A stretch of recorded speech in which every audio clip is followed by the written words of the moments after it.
I'm trying to remember, did I tell you guys about the time I carried a gun into the Chicago International O'Hare Airport? No, I never told you guys about that? Oh, yeah. Yeah, that happened. You know that thing at the airport they play over and over again that tells you not to carry other people's bags?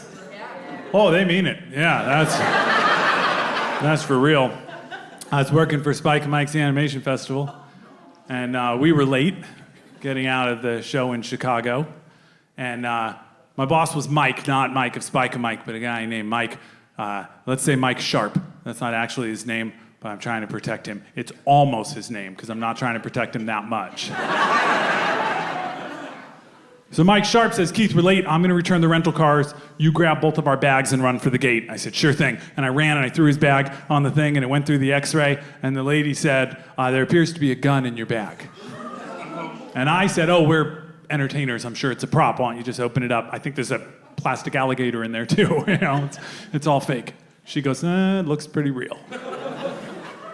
It's like, I don't know what to tell you. Why don't I grab the guy whose bag it is? I'll be right back. And she says, you can't leave. And I said, it'll just take a minute. And I left. Probably a good time to mention this was pre-9/11. But still a big deal. There's still federal presence at airports, especially International Airport, and they all get a report that someone with a gun in their bag is now loose in the airport. So people with suits are running everywhere, and I see it. I'm like, I wonder what's going on. I still haven't found Mike, but a guy in a suit is now walking perfectly in pace with me and looking at me. So I said, can I help you? And he goes, are you Sharp? And he says, are you Mike Sharp? And I said, oh, yeah, I am the guy with the gun in the bag. Boom! I'm on the ground hard. People with suits mob all around me. They pick me up, they carry me back to where the gun is now sitting out. And oh my God, is it a real gun. It is a very real gun. It had been stuffed in one of Mike's Doc Martens. I was like, oh, what is this? So I said, listen, the bag belongs to a guy named Mike, and this cop gets in my face and goes, oh, no. Don't try to pawn this off on someone else, buddy. You're going down. And I was like, okay, but don't you want that guy too, you know? And she's like, oh no, you're in deep, buddy. You're going down. And I'm like, sounds like a noir film. Like, I felt like maybe I had to match her patter in order to get anything done. So I was like, I know, I'm going down, but I'm ready to sing. I'll give you the whole gang, you know?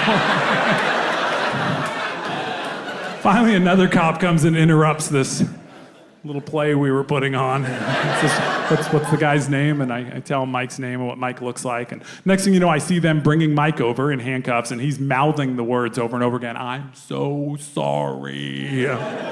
They march him over. He explains to me that the Animation Festival gave him a budget for hiring private security to walk us to the bank at the end of each night with the receipts.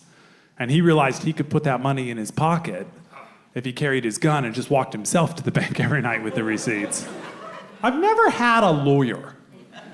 I've dealt with lawyers, but I've never had a lawyer. Like, I'll call my lawyer. I have a friend named Brett who'll pretend he's my lawyer. We have a queue. When he answers the phone, if I go, Wilson, he knows to pretend he's my lawyer. He'll yell back, Jensen, and I'll be like, hey, I'm at Starbucks. They're trying to charge me for a coffee refill. He's like, they're what? Haven't they ever heard of Starbucks versus Monroe, 1992? We're gonna nail him to the wall, Jensen. He's always nailing people to the wall.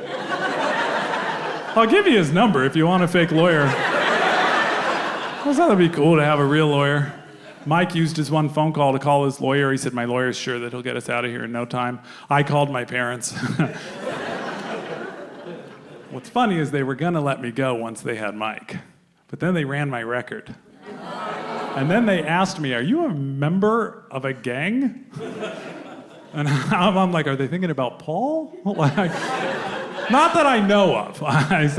They said something called the RCYB. I was like, oh, the Revolutionary Communist Youth Brigade. Yeah, they're friends. I am not a communist. I let them stay at my house and I debated with them all night. Now that I'm a little older, they were mostly right, but we're just friends. You know? I said, no, I am not, in fact, a member of that gang. And they said, well, you have affiliations with this gang, so we have to keep you overnight. I was like, ah.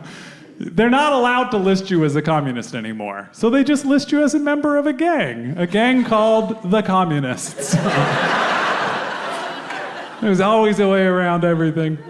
But that was the best part about calling my parents. It's like, remember when I got arrested for being gay even though I'm not? Where do you hear this one?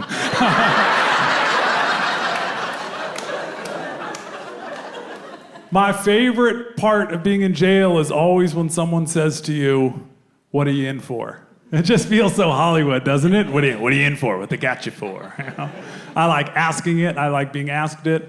But they kept me with Mike because we were terrorists. You know, we needed to be separated from the general population. So I just kept all night saying to him, hey, what are you in for? And he kept saying, shut up. So when they're letting us out, we're in this big line to get our stuff back, half of which they stole, no lie.